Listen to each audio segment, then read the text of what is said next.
Hello student, myself Deepak Agrawal from Nikunj tutorial Indore. स्वागत करता हूं मैं आपका अपने ऑनलाइन प्लेटफॉर्म पर। आज मैं एक ऐसा चैप्टर स्टार्ट करने जा रहा हूं जो कि बहुत ही इंपॉर्टेंट है यूनिवर्सिटीज के एग्जाम्स के लिए। जो ये टॉपिक है ये ऑपरेशन रिसर्च या क्वांटिटेटिव टेक्निक से कोरिलेट करेगा, जिस चैप्टर का नाम है साइमुलेशन, जिसको हम लोग कुछ लोग सिमुलेशन भी बोलते हैं, लेकिन एक्चुअल इसका नाम है साइमुलेशन।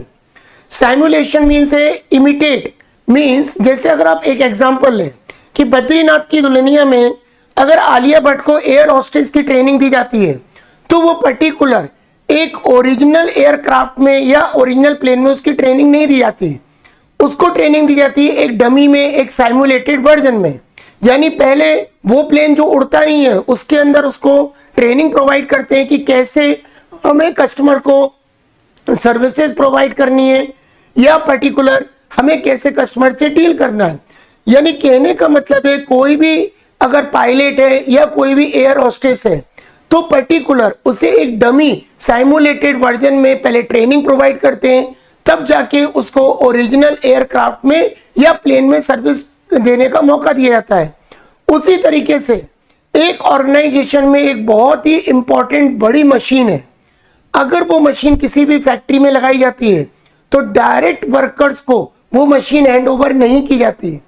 पहले हम लोग कंपनी क्या करती है, एक साइमुलेटेड वर्जन बनाती है, उसमें वर्कर्स को ट्रेनिंग दी जाती है कि इस मशीन को कैसे रन करना है, कैसे ऑपरेट करना है, कैसे आपको प्रोडक्शन करना है।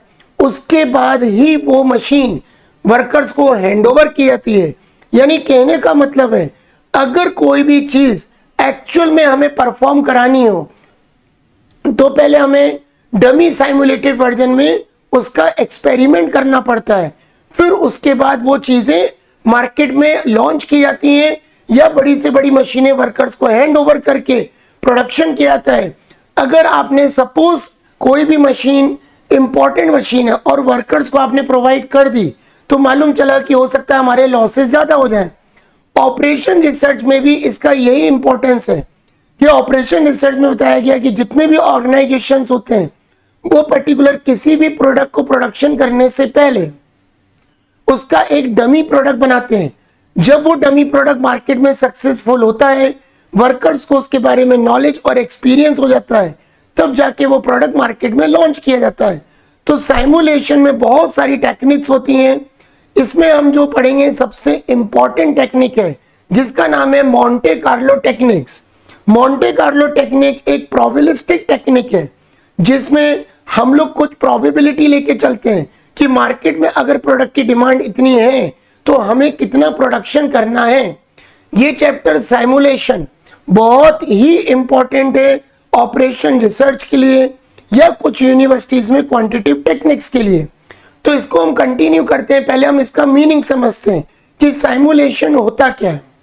ये चैप्टर हर साल यूनिवर्सिटीज के एग्जाम में आता है, इसको आपको बहुत अच्छे से प्रिपेयर करना है। बहुत ही इजी चैप्टर है।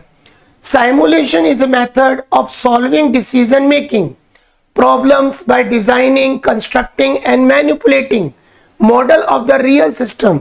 यानी कोई भी कंपनी जब किसी प्रोडक्ट को कंस्ट्रक्ट करने वाली है या कोई बड़ी मशीन यूज करने वाली है तो कंपनी डिसीजन लेने के लिए पहले कोई प्रोडक्ट की डिजाइनिंग करती है, फिर कंस्ट्रक्टिंग करती है और बाद में मैनिपुलेटिंग माने होता है चेंजेस करना। यानी अगर उसको लग रहा है कि ये अगर हमने थ्योरी अप्लाई करी तो इसके रिजल्ट्स क्या आएंगे, और अगर ये थ्योरी हमने नहीं अप्लाई करी तो क्या रिजल्ट्स आएंगे।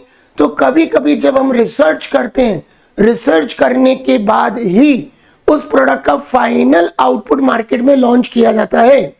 जैसे एक छोटा सा एग्जांपल देता हूं, जब हमारे इंडिया में कोविड आया तो हमारे यहाँ वैक्सीन बनाने की बात आई तो पर्टिकुलर जितने भी हमारे डॉक्टर्स थे उन्होंने लेबोरेटरी के अंदर जब कोई मेडिसिन बनाई तो सबसे पहले उसको जानवरों पे अप्लाई किया।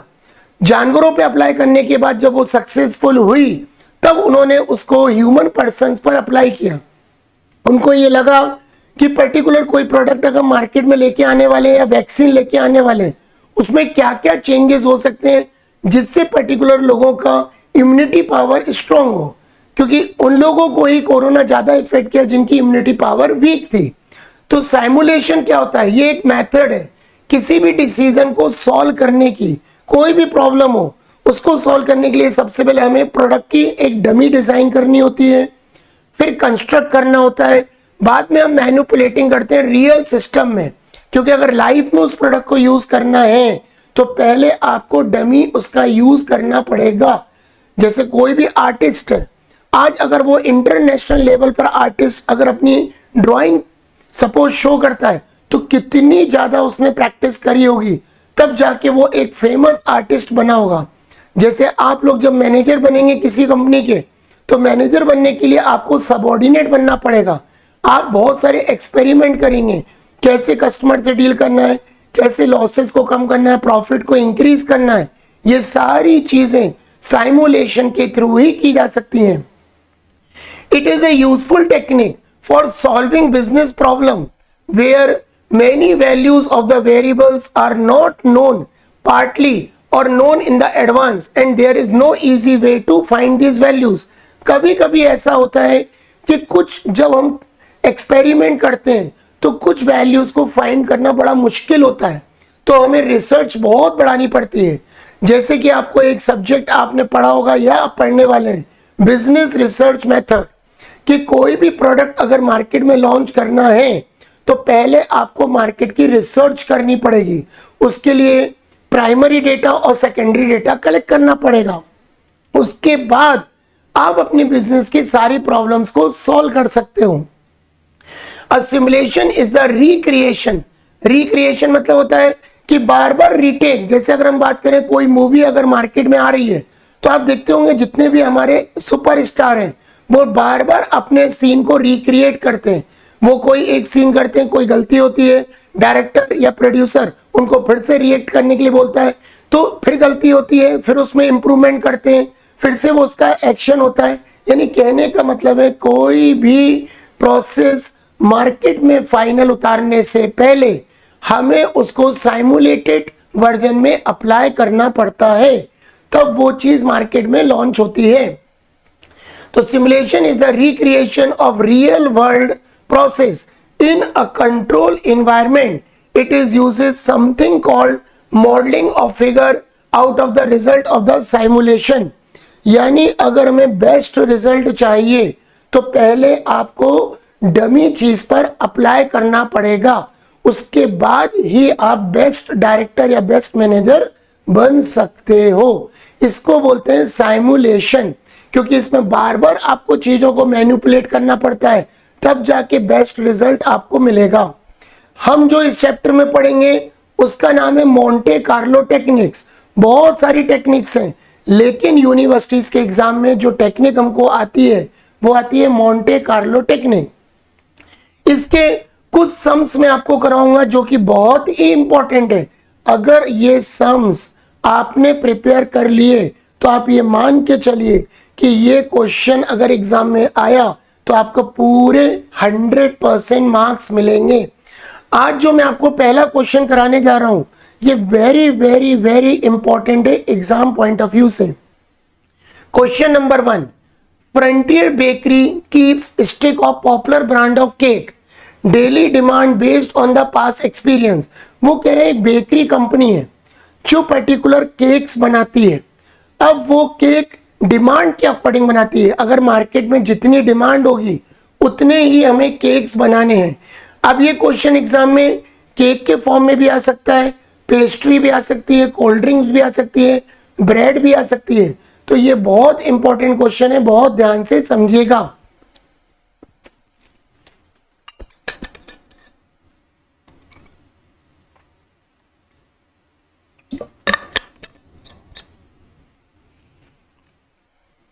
तो पहले वाले अगर हम क्वेश्चन की बात करें तो frontier bakery popular brand of cake बनाती है, डेली डिमांड हमें गिवन है। तो डिमांड दी है 0 से लेके 50 तक, 0, 15, 25, 35, 45, 50। ये प्रोबेबिलिटी हमें गिवन है कि इस प्रोडक्ट की जितनी डिमांड है उसकी कितनी प्रोबेबिलिटी है। यानी 0 डिमांड, उसकी प्रोबेबिलिटी है केवल 1%। यानी 15 केक की डिमांड आएगी, उसकी प्रोबेबिलिटी है 15%। 25 केक की डिमांड आएगी, उसकी प्रोबेबिलिटी है 20%, यानी आपको प्रोडक्ट की डिमांड दी है और उसकी प्रोबेबिलिटी गिवन है। इस क्वेश्चन में आपको रैंडम नंबर्स गिवन होंगे। हम साइमुलेशन चैप्टर को कैसे आइडेंटिफाई करेंगे? दो चीजें गिवन होंगी, एक प्रोबेबिलिटी और एक रैंडम नंबर। इनसे आइडेंटिफाई होगा कि क्वेश्चन हमारा साइमुलेशन का आया है। तो consider the following sequence of the random number. ये रैंडम नंबर में दिए हुए हैं। सिमुलेट, इसको हम सिमुलेट भी बोलते हैं और साइमुलेट भी बोलते हैं। Simulate the demand for the next 10 days. आपको 10 दिन की डिमांड बतानी है कि आने वाले 10 दिन में कितनी डिमांड होगी। फाइंड द स्टॉक सिचुएशन, आपको यह भी बताना है कि stock situation at the end of 10th day कितना होगा। Find the stock situation if the owner of the bakery decide 35 cakes every day. अगर बेकरी वाला एक दिन में 35 केक बनाता है तो पर्टिकुलर कितनी डिमांड रेज होगी। Also estimate daily average demand for the cake, और हमें डेली एवरेज डिमांड भी बताना है। ये क्वेश्चन MBA में 2009 और 2017 में आया था। बहुत ही इंपॉर्टेंट क्वेश्चन है, बहुत ध्यान से समझिएगा। अब इस क्वेश्चन को हम कैसे करेंगे? हमारे पास एक बेकरी है जो केक बनाती है, ये लिखा है केक बना रही, brand of cake. Daily demand given है, प्रोबेबिलिटी गिवन है। ये हमें रैंडम नंबर दिए हुए हैं। कितने दिन के रैंडम नंबर दिए हैं? हमें 10 दिन का डेटा फाइंड आउट करना है और स्टॉक सिचुएशन निकालनी है। तो हम लोग स्टार्ट करते हैं आज पहला क्वेश्चन। बहुत ध्यान से समझिएगा, वेरी वेरी इंपॉर्टेंट क्वेश्चन है। तो क्वेश्चन का सॉल्यूशन नंबर 1। अब देखो, जब साइमुलेशन चैप्टर एग्जाम में आएगा तो आपको दो तरीके की शीट बनानी है। एक शीट का नाम है रैंडम नंबर कोडिफिकेशन शीट। एक शीट बनानी है रैंडम नंबर कोडिफिकेशन शीट। एक बनानी है साइमुलेशन शीट, जिसको हम सिमुलेशन भी बोलते हैं। हर क्वेश्चन में दो तरीके की शीट बनेगी, एक रैंडम नंबर कोडिफिकेशन शीट और एक सिमुलेशन शीट। जैसे अगर हम इस क्वेश्चन की बात करें तो पर्टिकुलर हमारे पास डिमांड दी है 0 से लेके 50 और प्रोबेबिलिटी गिवन है। तो पहली जो शीट हम बनाएंगे,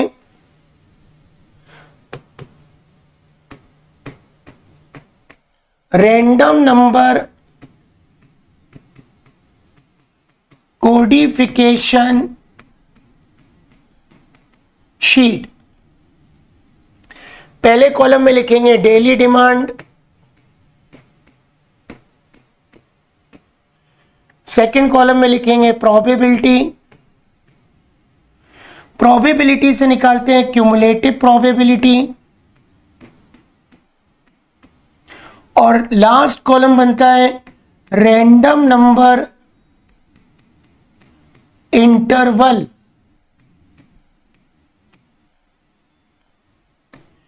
तो याद रखना, पहली शीट में हमने 4 कॉलम बनाए। पहले कॉलम में लिखा डेली डिमांड, सेकंड कॉलम में प्रोबेबिलिटी, थर्ड कॉलम में क्यूमुलेटिव प्रोबेबिलिटी और फोर्थ कॉलम में रैंडम नंबर इंटरवल। तो हमारे पास डिमांड गिवन है 0 से लेके 50, 0, 15, 25, 35, 45, 50।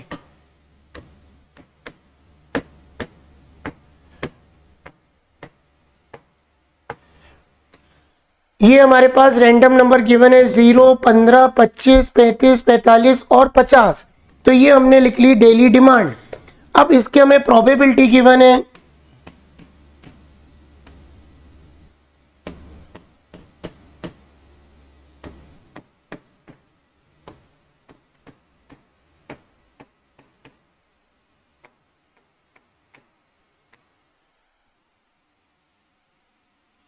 ये हमको गिवन है प्रोबेबिलिटी।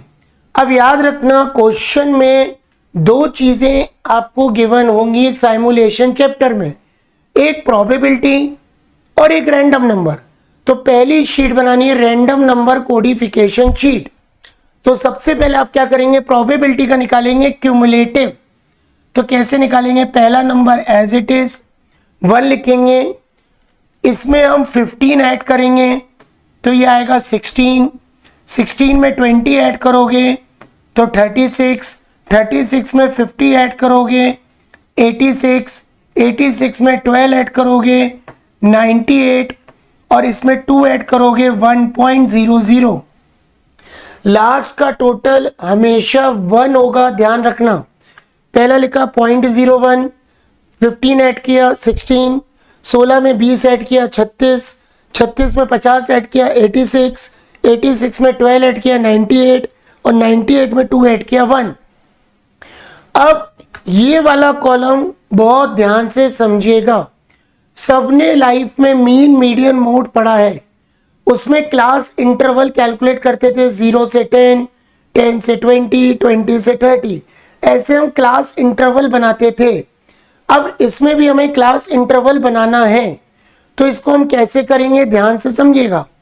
जैसे ये लिखा है 1, तो हमेशा एक नंबर पहले आपको क्लास इंटरवल बनाना है।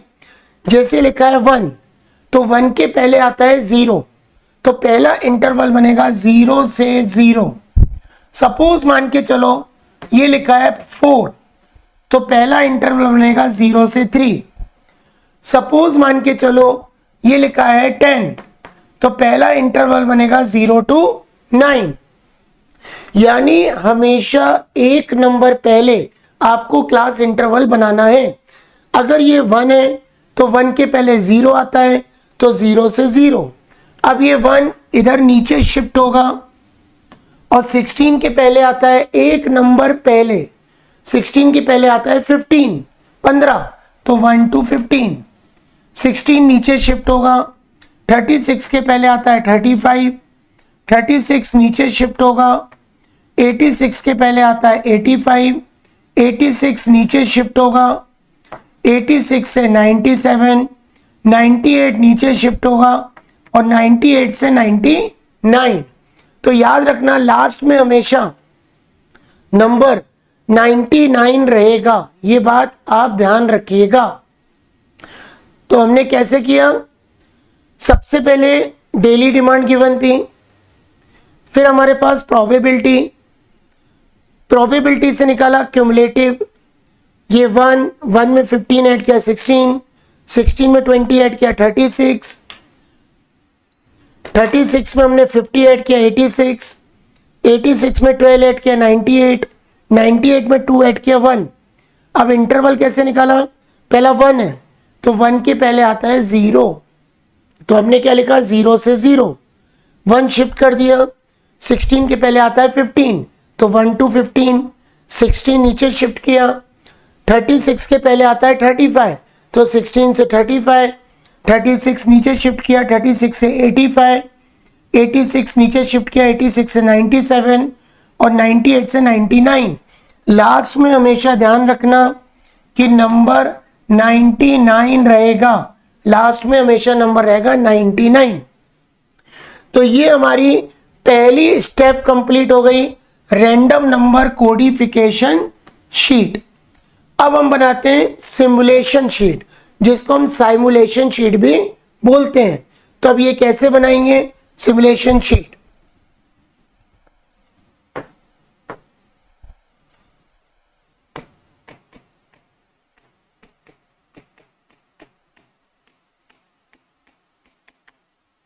देखो हर क्वेश्चन में एक बात आप याद रखना, सिमुलेशन या साइमुलेशन शीट अलग अलग बनती है अकॉर्डिंग टू क्वेश्चन। जैसे इसमें हमें 10 दिन की डिमांड गिवन है, 10 डेज की डिमांड दी है, 1 2 3 4 5 6 7 8 9 10। तो हमें निकालना है स्टॉक सिचुएशन और हमें फाइंड आउट करना है कि एस्टिमेट डेली एवरेज डिमांड। तो फिर हम कैसे बनाएंगे, सबसे पहले कॉलम में लिखेंगे डे,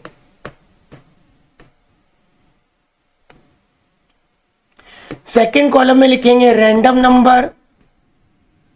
रैंडम नंबर के बगल में जो कॉलम आता है वो हमेशा ध्यान रखना पहली शीट का पहला कॉलम यानी डेली डिमांड, तो हम यहां पे लिखेंगे daily demand,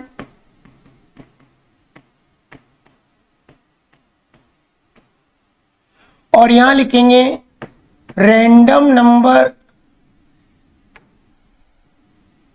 daily demand. Daily demand के बाद लिखेंगे स्टॉक सिचुएशन। हमें 10 दिन का स्टॉक सिचुएशन निकालना है, तो हमारे पास डे गिवन है 10,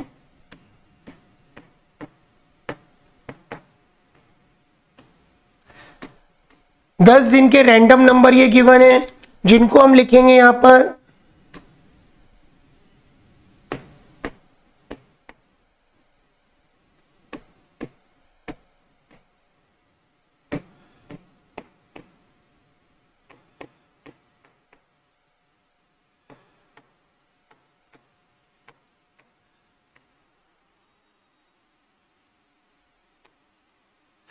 ये हमने रैंडम नंबर क्वेश्चन में लिख दिए। तो ये रैंडम नंबर लिखने के बाद अब हमें क्या करना है, रैंडम नंबर को देखना है पहली शीट में। ये जो हमने पहली शीट बनाई है, तो पहली शीट हमने बनाई रैंडम नंबर कोडिफिकेशन शीट। अब जैसे मान के चलो हमें 10 दिन की निकालनी है डेली डिमांड, तो पहला रैंडम नंबर है 48। तो आपको ये देखना है जो 48 है वो इनमें से किस क्लास इंटरवल के बीच में आएगा। तो 48 आएगा 36 और 85 के बीच में, तो इसके सामने की डिमांड है 35। यानी आपको ये देखना है जो रैंडम नंबर है वो कौन से क्लास इंटरवल के बीच में आएगा। तो 48 आएगा इसके बीच में, तो रैंडम नंबर है 35। तो हम यहाँ डेली डिमांड लिखेंगे पहली 35। 78 देखेंगे वो भी इसी के बीच में आएगा, तो हम लेंगे डिमांड 35, फिर हम लिखेंगे 35। अब अगला रैंडम नंबर है 9, तो 9 देखो 1 और 15 के बीच में आएगा, सामने लिखिए डिमांड 15, तो हम यहां पे लिखेंगे 15। अगला रैंडम नंबर है 51, 51 आएगा इसी के बीच में 36 और 85 के बीच में, तो हमारे पास डिमांड दी है 35। अगला दिया है 56, वो भी अगर हम देखेंगे इसी के बीच में आएगा, यानी फिर से 35। 77 भी इसी के बीच में आएगा 35। 15, तो 15 रैंडम नंबर ये लिखा है डायरेक्ट, तो ये इसके सामने डिमांड भी 15 है। 14 भी इसी के बीच में आएगा, तो फिर से 15 है। 68, तो 68 इसके बीच में आएगा यानी 35। और लास्ट है 9, तो 9 नंबर देखोगे 1 से 15 के बीच में आएगा, तो आपकी डिमांड है 15। आपकी डिमांड हमको गिवन है 15, तो हम यहां पे लिख देंगे 15। तो फिर से एक बार हमको ध्यान से समझना है कि हमने कैसे रैंडम नंबर से डिमांड कैलकुलेट करी। मैं आपको एक बार और समझाता हूं।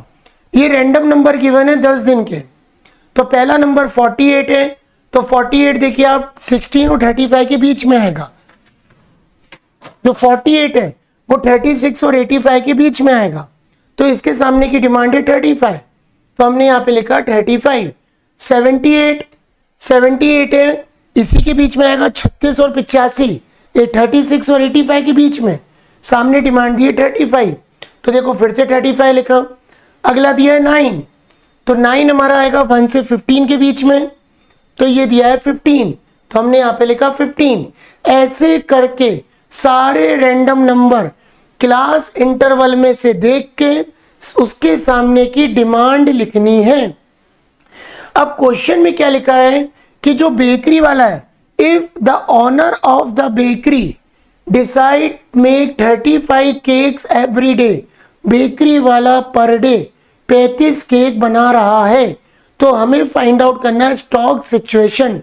तो हम यहाँ पे लिख देंगे क्वेश्चन में कि जो बेकरी वाला है, ऊपर लिखेंगे एक दिन में 35 केक बन रहे हैं, 35 केक्स। तो कैसे करेंगे, बोर्ड पे बहुत ध्यान रखना, कॉपी पे एक एक चीज नोट करते चलना। बहुत ही इंपॉर्टेंट चैप्टर है जो यूनिवर्सिटीज के एग्जाम में आता है। अब देखो, पहले दिन डिमांड आई 35, पहले दिन हमारी डिमांड आ रही है 35 और बना भी कितना रहे 35। इसका मतलब स्टॉक क्या हो गया, 0। यानी आपने 35 केक बनाए और 35 केक की ही डिमांड आई, तो इसका मतलब स्टॉक हो गया 0। फिर आपने 35 की डिमांड आई, 35 भी बना रहे हो, 0। अब 15 की डिमांड आई और आप बना रहे हो 35, यानी आपके पास 20 केक बचेंगे। तो आप यहां क्या लिखोगे, 20। तो 20 कैसे आया, 35 माइनस 15, 35 में से 15 को माइनस कर दिया 20। फिर 35 की डिमांड आई, आप 35 बना रहे हो तो 0, लेकिन याद रखो स्टॉक को कैरी फॉरवर्ड करना पड़ता है हर दिन। जैसे आज 35 की डिमांड है और मैं 35 केक की बना रहा हूं तो 0 स्टॉक बचेगा, लेकिन जो पहले के 20 स्टॉक है वो आगे कैरी फॉरवर्ड होंगे, तो ये 20 यहां कैरी फॉरवर्ड हो जाएगा। फिर 35 की डिमांड है, फिर 35 बना रहा हो तो ये 20 कैरी फॉरवर्ड हो गया। फिर 35 की डिमांड है, 35 बना रहा हो, फिर 20 कैरी फॉरवर्ड हो गया, क्योंकि स्टॉक तो कुछ भी नहीं बचेगा, वो 20 आगे कैरी फॉरवर्ड होता जाएगा, ये बात ध्यान रखिएगा। अब 15 की डिमांड है और बना कितने रहो 35, फिर से 20 बचेंगे, तो जो पहले के 20 है और जो अभी के 20 है दोनों को मिला के हो जाएगा 40। ध्यान रखना, जो पहले के 20 हैं और जो अभी के 20 हैं दोनों को मिला दोगे तो हो जाएंगे 40। फिर 15 की डिमांड आई, 35 बना रहे हो, फिर 20 बचेंगे, तो जो पहले के 40 है उसमें 20 और जोड़ दोगे तो ये कितने हो जाएंगे 60। तो ये हो जाएंगे 20 प्लस 20 प्लस 20, ठीक है, तो ये होगा 60। अब 35 की डिमांड आई, 35 बना रहे हो तो ये 60 एज इट इज लिखेंगे। अब 30, फिर 15 की डिमांड आई लास्ट में, बना रहे हो 35, यानी फिर 20 बचेंगे, तो इसका मतलब 60 में 20 ऐड कर दोगे तो लास्ट में कितने बचे 80, यानी आपके पास total at the end of day 80 cake बचेंगे। ये बात ध्यान रखिएगा, वेरी वेरी इंपॉर्टेंट क्वेश्चन है जो एग्जाम में आता है, या तो केक होगा या पेस्ट्री या कोल्ड ड्रिंक या ब्रेड, कुछ भी गिवन हो सकता है। तो अब इसका हम फाइनल आंसर लिखते हैं, eight the end of 10th day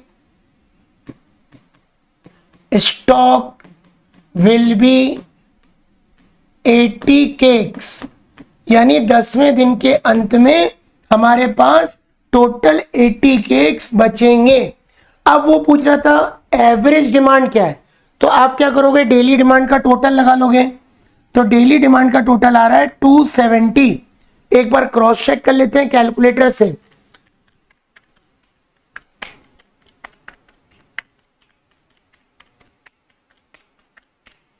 तो यहां लिखोगे answer average daily demand 270 upon 10, यानी 27 केक्स पर डे, यानी हर दिन लगभग 27 केक की डिमांड रहेगी। तो ये मैंने आपको सिमुलेशन का पहला क्वेश्चन समझाया जो कि बहुत इंपॉर्टेंट था। अब मैं आपको एक क्वेश्चन और कराने जा रहा हूं, तो फर्स्ट लेक्चर में 2 क्वेश्चन जो करा रहा हूं दोनों इंपॉर्टेंट है। ऐसे टोटल मैं आपको 7 से 8 क्वेश्चन कराऊंगा जो कि यूनिवर्सिटीज के एग्जाम में कहीं ना कहीं किसी ईयर में पूछे गए हैं। किसी को कोई भी डाउट हो, आप ऑफलाइन क्लास भंवर कुआं पर आकर डेमो क्लासेस भी ज्वाइन कर सकते हैं जो मॉर्निंग और इवनिंग में चल रही हैं। लेकिन अगर आप घर बैठ के प्रिपरेशन करोगे तो आप निकुंज ट्यूटोरियल का ऐप प्ले स्टोर से डाउनलोड करके मिनिमम प्राइस पे पूरा कोर्स परचेज करके घर पे बैठ के तैयारी कर सकते हो। तो अब हम स्टार्ट करते हैं सेकंड क्वेश्चन। जो कि हमारा आज का आखिरी क्वेश्चन रहेगा। ये 2 क्वेश्चन आप बहुत रिवाइज करना। अब ये जो क्वेश्चन मैं कराने जा रहा हूं ये भी वेरी वेरी इंपॉर्टेंट है, जिसको हमें बहुत ध्यान देना है।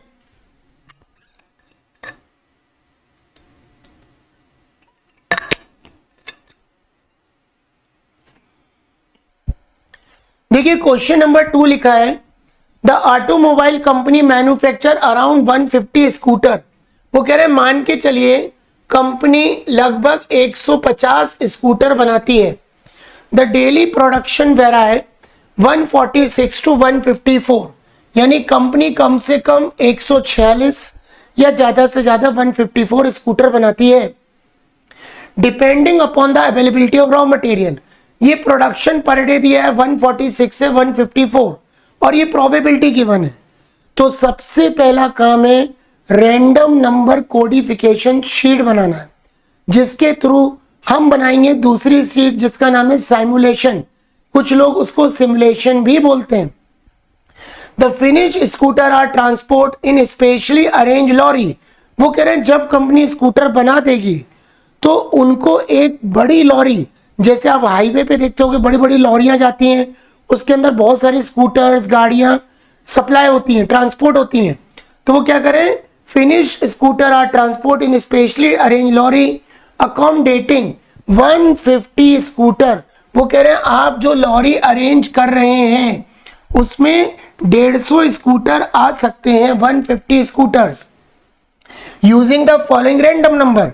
अब आपको ये रैंडम नंबर दिए हुए, तो वो क्या पूछ रहा है, simulate the process to find out what will be the average number of scooter waiting, कितने स्कूटर को वेट करना पड़ेगा, and what will be the average number of scooter empty space, कितने स्कूटर की स्पेस रहेगी।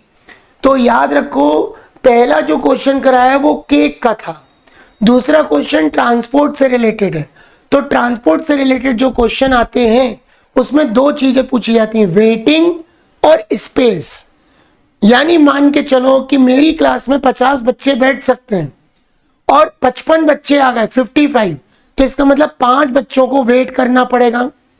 लेकिन अगर 45 आए तो 5 बच्चों की स्पेस रहेगी। तो आपको ऐसे क्वेश्चन में वेट और स्पेस निकालना है। तो सबसे पहले हम बनाते हैं रैंडम नंबर कोडिफिकेशन शीट, बहुत ध्यान से समझिएगा। Solution number 2। अब ये क्वेश्चन एमबीए 2013 और एमबीए 2020 में भी आया हुआ क्वेश्चन है, जो कि बहुत इंपॉर्टेंट है और कुछ यूनिवर्सिटीज में ये बीबीए या बीकॉम में भी पूछा जाता है। तो देखते हैं सबसे पहले रैंडम नंबर कोडिफिकेशन शीट। तो पहले कॉलम में लिखोगे प्रोडक्शन पर डे,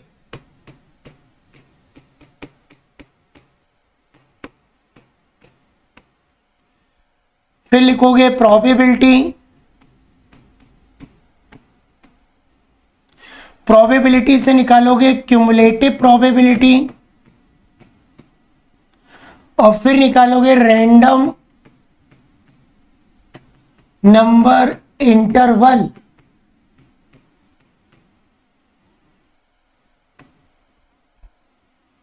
बहुत ध्यान से समझिएगा, पहला क्वेश्चन बहुत इंपॉर्टेंट था, ये दूसरा भी इंपॉर्टेंट है। ऐसे में आपको 3 से 4 लेक्चर्स में सारे इंपॉर्टेंट क्वेश्चन ही कराऊंगा जो एग्जाम में पूछे जाते हैं। तो प्रोडक्शन पर डे गिवन है 146 से लेके 154।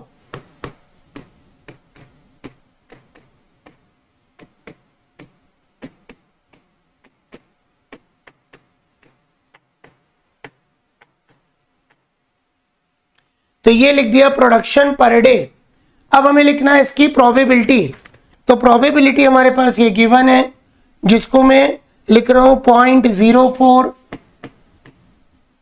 0.09, 0.12, 0.14, 0.11, 0.10,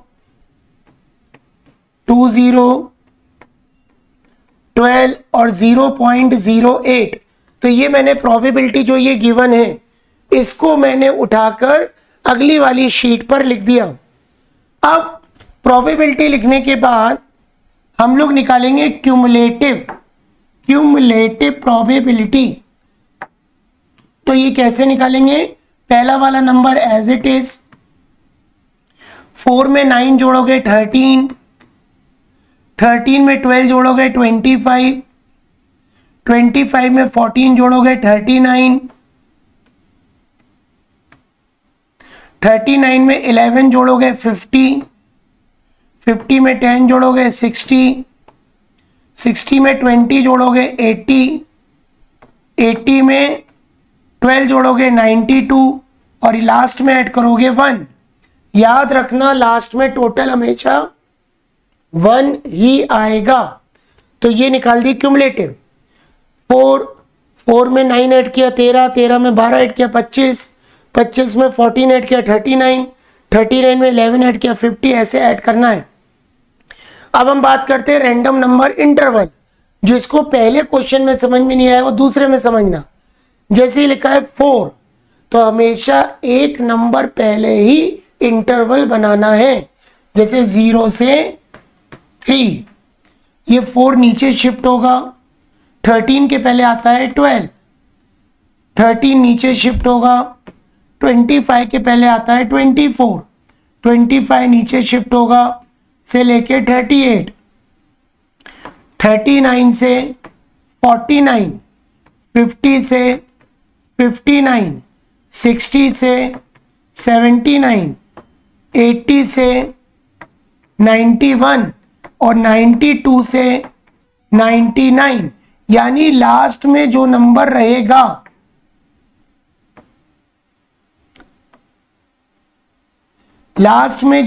रहेगा वो हमेशा 99 ही रहेगा। ध्यान रखना 99। तो ये हमारी पहली शीट बनके तैयार हो गई। लास्ट में जो नंबर रहेगा वो 99 ही रहेगा। फिर से ध्यान से समझ लो। 4 के पहले 3 आता है, 0 से 3, 4 शिफ्ट किया। 13 के पहले 12 आता है, 4 से 12, 13 शिफ्ट किया। 25 के पहले 24 आता है, 13 से 24, 25 शिफ्ट किया। 38, 39 शिफ्ट किया, 49। ऐसे करते करते करते हमने निकाल दिया रैंडम नंबर इंटरवल। तो ये हमारी पहली शीट बन गई जिसका नाम था रैंडम नंबर कोडिफिकेशन शीट। अब हम लोग बनाने जाएंगे सिमुलेशन शीट, जो कि बहुत इंपॉर्टेंट है। तो हर क्वेश्चन में सिमुलेशन शीट अलग अलग हो जाती है, ये बात ध्यान रखिएगा।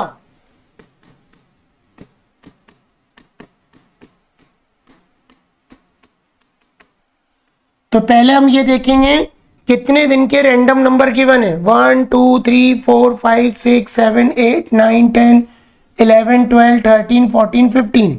तो पहले कॉलम में लिखेंगे डे,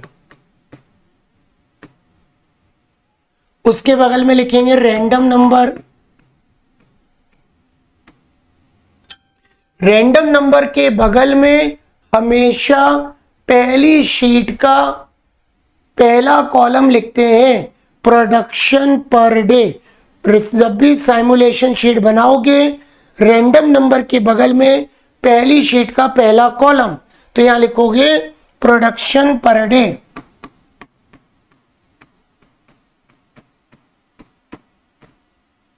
और हमें दो चीजें निकालनी है।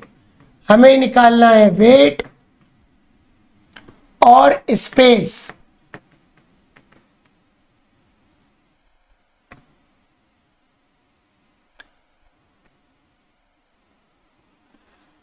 और ये जो कंपनी स्कूटर बना रही है, इनको ले जाने के लिए कंपनी एक लॉरी यूज कर रही है। और उस लॉरी में कितने स्कूटर आ सकते हैं? 150। ऐसा कि क्वेश्चन में लिखा हुआ था। क्वेश्चन में क्लियर लिखा है specially arrange lorry accommodating 150 scooter. 150 scooter आ सकते हैं। तो हम यहाँ पे ऊपर लिख देंगे सिमुलेशन शीट में एक लॉरी में 150 स्कूटर आ सकते हैं। तो सबसे पहले हम डे लिख देते हैं 15,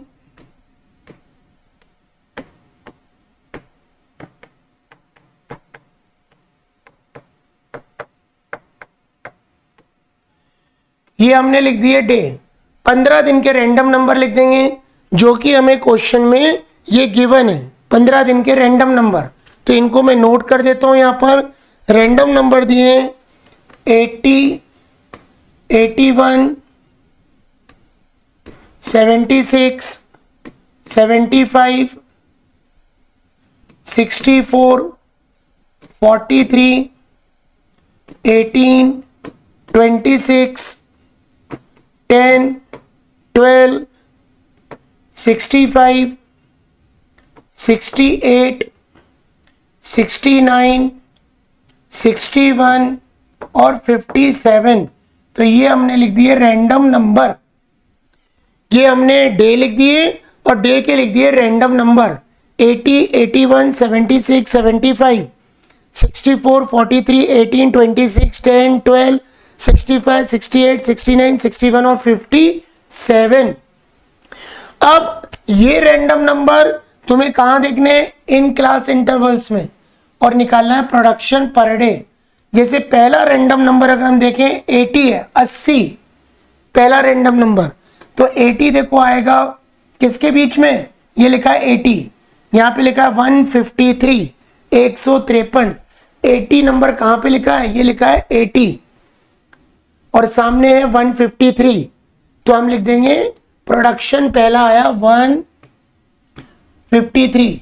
अब 81, तो 81 देखो हमें ये गिवन है, इसी के बीच में आएगा, 80 और 91 के बीच में, 80 और 91 के बीच में आएगा। तो सामने 153, 76, 60 और 79 के बीच में आएगा 152, 75 इसी के बीच में आएगा 152, 64 इसके बीच में आएगा 152, 43, 39 और 49 के बीच में आएगा 150, 18, 13 और 24 के बीच में आएगा 148, 26, 25 और 38 के बीच में आएगा 149, 26 भी इसी के बीच में आएगा 149, 10 4 और 12 के बीच में आएगा 147, 12 एग्जैक्ट दिया है 147, 65 60 और 79 के बीच में आएगा 152, 68 भी इसी के बीच में आएगा 152, 69 ये भी देखो इसी के बीच में आएगा 152, 61 60 और 79 के बीच में आएगा 152 और लास्ट 57 50 और 59 के बीच में आएगा 151। तो ये हमने कैलकुलेट कर दिया प्रोडक्शन पर डे, यानी जो भी रैंडम नंबर थे वो हमने क्लास इंटरवल के बीच में से देखकर प्रोडक्शन पर डे निकाल दिया। अब निकालना है वेट और स्पेस। तो सीधा सा मोटा सा हिसाब याद रखो कि तुम्हारी लॉरी में 150 स्कूटर आ सकते हैं। अगर तुमने ज्यादा बना दिए तो वेट करना पड़ेगा और कम बनाए तो स्पेस, लेकिन अगर 150 ही बना दिए तो नो वेट नो स्पेस। तो कैसे करेंगे? 153 बना दिए 150 ही आ सकते हैं, 3 वेट। 150 बना दिए 153 3 wait, 152 two wait, 152 two wait, 152 two wait. अब ये 150 बना है और 150 आ सकते हैं, नो वेट नो स्पेस। 148 बना दिए यानी 2 की स्पेस है, 150 स्कूटर आ सकते हैं। तुम बना रहे हो 148 यानी 2 स्कूटर की स्पेस है। 149 1 की स्पेस, 149 1 की स्पेस, 147 3 की स्पेस, 147 3 की space, 152 two wait, 152 two wait, 152 two wait, 152 two wait और 151 वन वेट। यानी टोटल हमने फाइंड आउट कर दिया कितने वेट और कितने स्पेस। तो अगर हम टोटल वेट निकालें, टोटल वेट, तो टोटल वेट कितने होंगे, इनका टोटल लगा देंगे। तो इनका टोटल आएगा 3 + 3 + 2